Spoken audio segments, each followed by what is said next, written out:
हर हर महादेव। धर्म प्रेमी बंधुओं, पिछले हफ्ते मैं आपके सामने आया था। रक्षाबंधन बीत चुका है। आप लोगों का मंगलमय त्योहार बीता होगा। इस हफ्ते के सोमवार के उपलक्ष्य में आज मैं आपके साथ फिर कुछ बातचीत करना चाहता हूँ। हमेशा कथा और व्यथा चल रही है। हमेशा ऋषियों मुनियों का यही काम रहा है कि व्यथा को कथा बना दें और उस व्यथा को जाकर के प्रभु को सुनाएं और उन वहाँ से कथा लेकर के आएं और जन जन को सुनाएं। इसी को संत कहते हैं। तो हम लोग भी चल रहा है। पिछली बार मैं आपको बता चुका हूँ अपने जीवन से संबंधित, क्योंकि मेरा अनुभव है, बता रहा हूँ कि अगर आप फील करेंगे तो आपको प्रभु हर जगह हर मिनट दिखाई पड़ेंगे। तो वहाँ प्रभु साथ कैसे सबके चलते हैं, अपने अंदर रहते हैं, हमेशा हमारे साथ हैं, ये अनुभव करेंगे तो आपको बिल्कुल मालूम पड़ेगा। मैं किसी नौकरी के सोर्स में बीटी जाना चाह रहा था एक आदमी के यहाँ। वहाँ तो पहुँचा नहीं। रास्ते में भी एक मार्गदर्शक मुझे मिला, शायद उसे प्रभु ने भेजा था।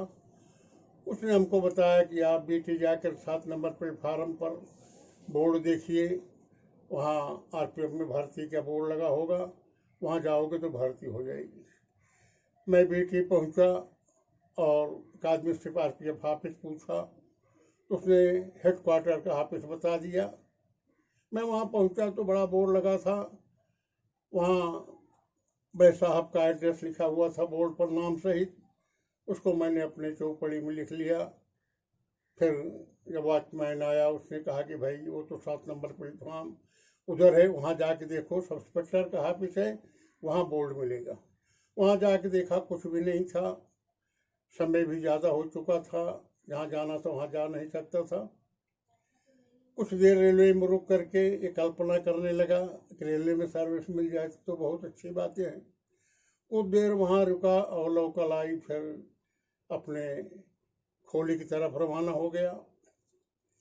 रास्ते भर सोचते आए कि लोग प्लेटफार्म बटोर रहे थे, खलासी वहाँ नौकरी कर रहे थे, पोर्टर काम कर रहे थे।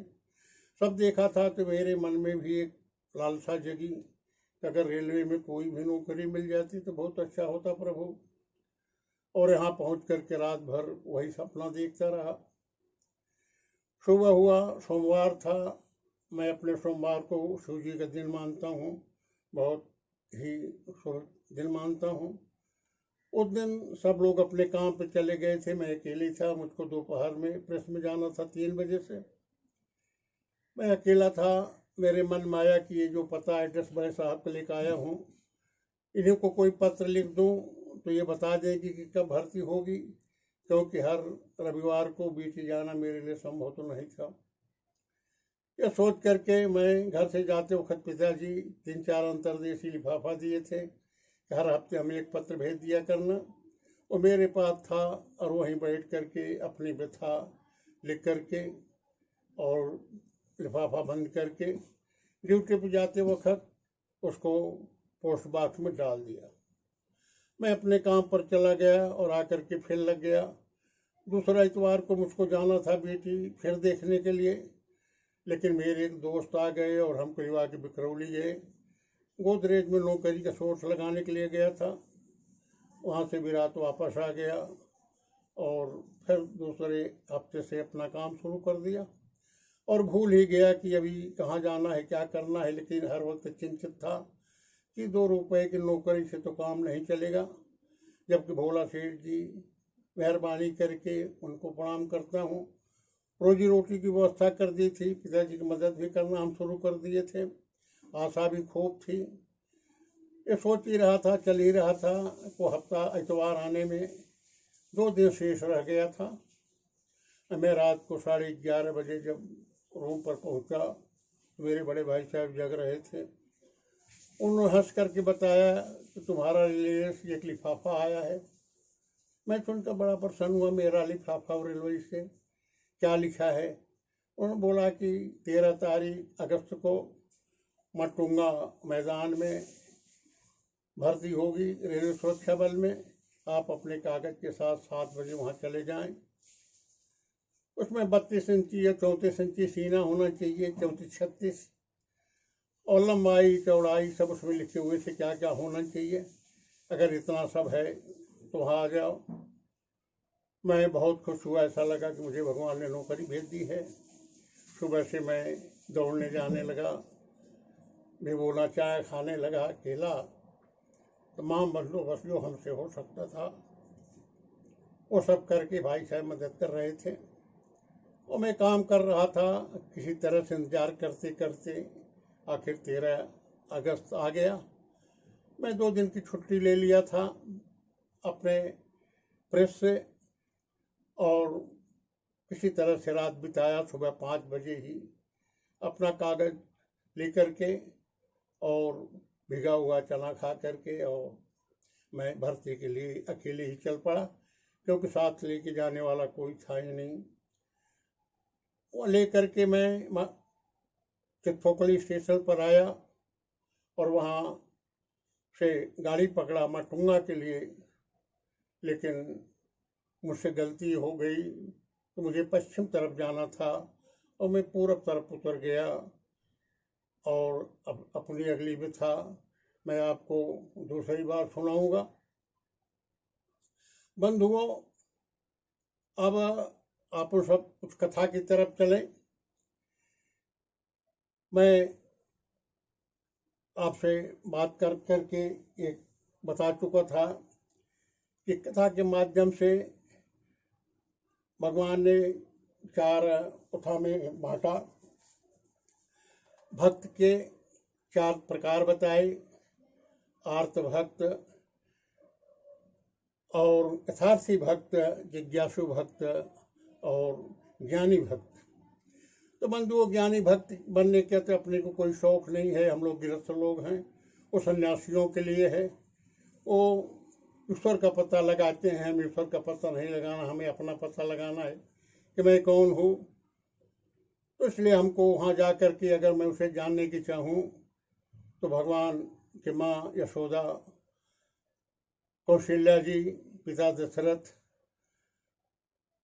माँ जगत जननी सती भी जिस प्रभु को नहीं जान पाई उसको हम लोग क्या जानेंगे। तो ज्ञानी भक्त बनने का हमारे लोगों को संभव नहीं है। यदि हम उस मार्ग पर चलेंगे तो भक्त होने के बजाय पागल हो जाएंगे। इसलिए हमें अपने ही माफिक अपने गृहस्थ जीवन की भक्ति करनी है। तो देखें कि प्रभु ने जो रचना की संसार की, उसमें शास्त्र बताते हैं कि 84 लाख योनियां उन्होंने बनाई, जल तल थर जल नभ चर नाना।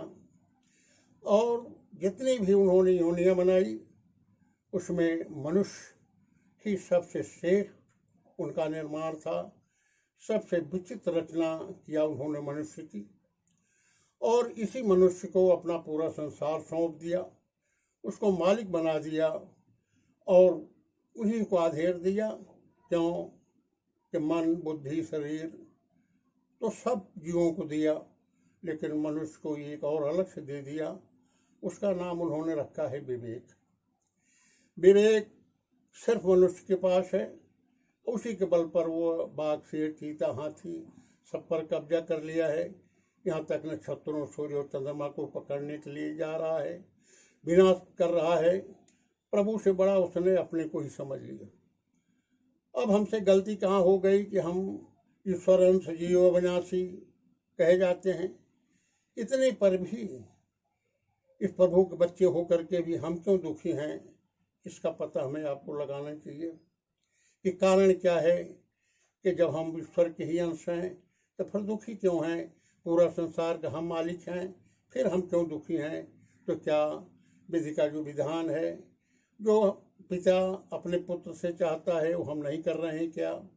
अगर हम पिता की आज्ञा में रहें और उसके कथनानुसार हम आगे चलें तो दुख होने का तो कोई सवाल ही नहीं पैदा हो रहा है। तो बंधुओं, आप देखेंगे कि हमारे साथ और संतों ने हमारी मनुष्य का उम्र 100 साल निर्धारित किया। 100 साल के 4 भागों में उन्होंने विभाजित कर दिया। 25 साल तो उन्होंने दिया ब्रह्मचर्य आश्रम, 25 साल दिया गृहस्थाश्रम और 25 साल दिया वानप्रस्थाश्रम और 25 साल दिया संन्यास आश्रम। और उन्होंने ये वेद में कहा कि यदि इसका पालन किया जाएगा, ब्रह्मचर्य पालन करते हुए पूरा ध्यान शिक्षा पर लगा करके यदि शिक्षा ग्रहण की जाएगी, चाहे जिस विषय का, तो महान पंडित, महान विद्वान होगा, कभी दुखी नहीं होगा, खुशहाल रहेगा। गृहस्थ जीवन में उन्होंने बताया कि आप शादी कर लीजिए, बाल बच्चा बनाइए, धन दौलत बनाइए, लेकिन 1 नंबर से बनाइए, बेईमानी और चोरी करके नहीं, अपने श्रम के बल पर, अपनी बुद्धि के बल पर अपना गृहस्थ आश्रम आप बसाइए। आप अगर इसे कायदे से नियम के अनुसार करेंगे तो आप आनंदित रहेंगे।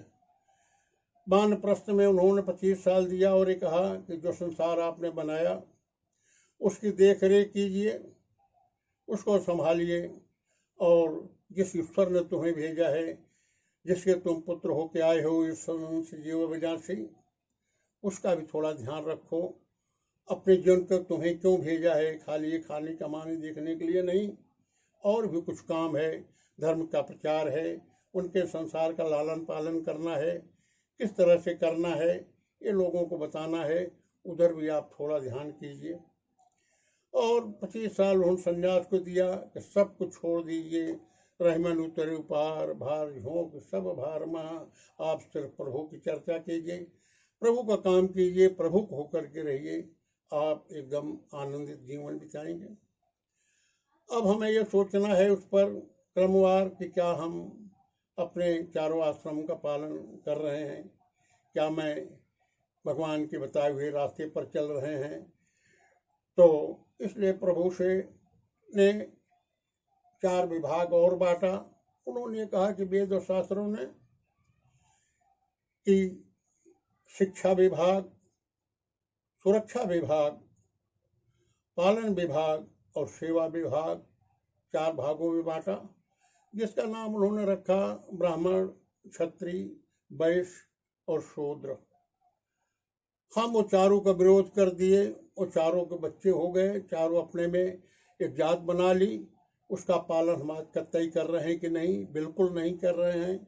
जबकि चारों को आज भी हो रहा है। आज भी शिक्षा जो मास्टर टीचर शिक्षा विभाग है वो कर रहा है, आज भी सुरक्षा मिलिट्री पुलिस कर रही है, आज भी पालन वैश्य समाज कर रहा है, आज भी सेवा करने वाले लोग हैं। तो आप कह रहे हैं कि हम एक समान बना देंगे, तो कलेक्टर और चपरासी को एक समान बना देंगे, क्या क्लर्क और प्रधानमंत्री को भी एक ही समान बना देंगे? तो इस तरह से आप नहीं कर सकते जब तक उसको चारों की जरूरत है। चारों का कायदे से अपनी अपनी जगह, लेकिन आप एक दूसरे से लड़ रहे हैं, झगड़ रहे हैं, तो उसका भी पालन आप नहीं कर रहे हैं। बंधुओं, जब हम प्रभु के साथ ही इस तरह का व्यवहार कर रहे हैं, तब आप भला हमको बताइए कि आगे चलने के लिए क्या है। उन्होंने कहा है कि राम अनंत अनंत गुण, अमित कथा विस्तार, सुनिया चरण करें जो जन के विमल विचार। तो भगवान जो हैं वो अपनी जगह ठीक है, उनमें कोई कमी नहीं है। यदि कमी है तो हम लोगों में है। हम लोग उस मार्ग पर आगे नहीं बढ़ रहे हैं जो हमें करना चाहिए। हम आप अपने विवेक से जरा पूछें कि भाई क्या हम अपने विद्यार्थी जीवन को किस तरह से बिता रहे हैं। हम 25, 27, 28 से ज़्यादा पढ़ ही नहीं पाते हैं। हम पढ़ना भी नहीं चाहते हैं। जो पढ़ते हैं वो 2 नंबर से सर्टिफिकेट खरीदते हैं। तो मेहनत करना तो कोई जानता नहीं है। बिना श्रम के आप कुछ नहीं कर सकते, श्रम करना होगा। श्रम के लिए भी उन्होंने कहा कि जो कर्म है वो 3 प्रकार का है। एक तो कर्म है, दूसरा विकर्म है, तीसरा शुभ कर्म है। ये शुभ कर्म और विकर्म जो है इसका तो प्रभु के पास लेखा जोखा है। बाकी जो आप दिनचर्या करते हो उसे कर्म कहते हैं। वो न तो ईश्वर के लिए प्रभु के संविधान को मानते हुए जो कर्म आप करते हैं उसे सुकर्म कहते हैं। उसकी व्याख्या उनके पास है। जो आप दुष्कर्म करते हो उसका नोट उनके पास है, जिसका आप कहते हो कि हमें स्वर्ग और नर्क मिलता है। स्वर्ग और नर्क कहाँ से आया? जो ऊपर गया तो आगे बताया नहीं कि वहाँ स्वर्ग और नर्क में क्या फर्क है, लेकिन यहाँ आप देख करके ये अवश्य जान सकते हो कि स्वर्ग किसे कहते हैं, नर्क किसे कहते हैं। कुत्तों को देखा होगा, सुअर को देखा होगा, और भी जानवरों को देखे होगे, उनके कर्म को देखे होगे, मनुष्य के कर्म को देखा होगा, तो फिर आपको तो खुश होना चाहिए। ईश्वर ने मेरे ऊपर बड़ी कृपा की है, मुझे बड़ी जवाबदारी है, गलती उनकी नहीं, गलती हमारी है। हम उनके अनुसार काम नहीं कर रहे हैं, हम लायक बेटा नहीं बनना चाह रहे हैं।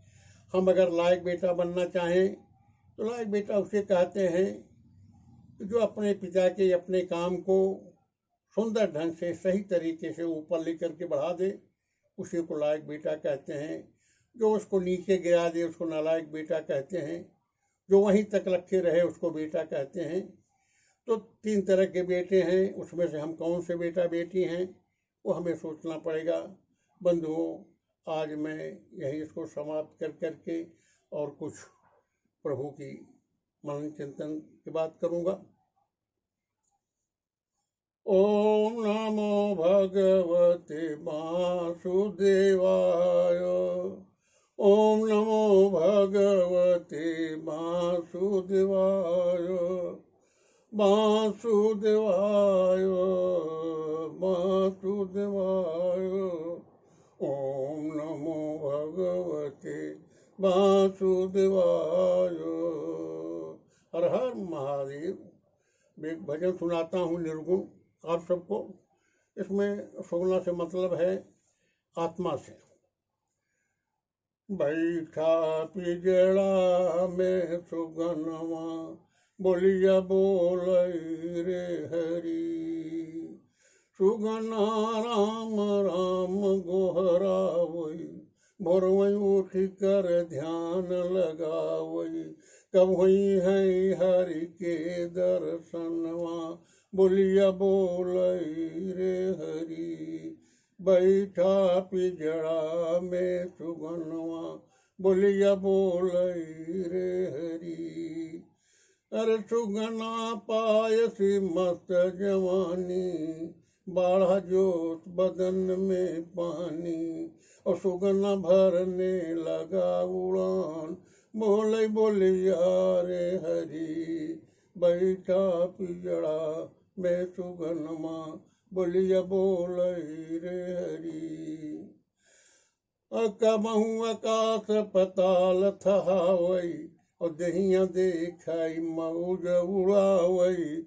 भूला मालिक कर परवनवा बोलिया बोल रे हरि। बैठा पिजड़ा में सुगनवा बोलिया बोल रे हरि। सुगना अब कस नीर बहावई चलती बेरिया का पछतावई। मिश्रा मनाई होई वनवा बोलिया बोल रे हरि। बैठा पिजड़ा में सुगनवा बोलिया बोल रे हरि। बंधुओं, कभी भी मौत को प्रभु को नहीं भूलना चाहिए। हमेशा मौत और प्रभु को याद करिए। और भगवान के मौत एक ऐसी चीज है जो कभी छोड़ नहीं सकती है किसी को। अपने सीमा के अंदर रह करके अपने कर्तव्य का पालन करिए, यही प्रार्थना है। और आगे हम अगले हफ्ते आपसे मिलकर बात करूंगा। हरि ओम तत्सत। हरि ओम तत्सत। हरि ओम तत्सत।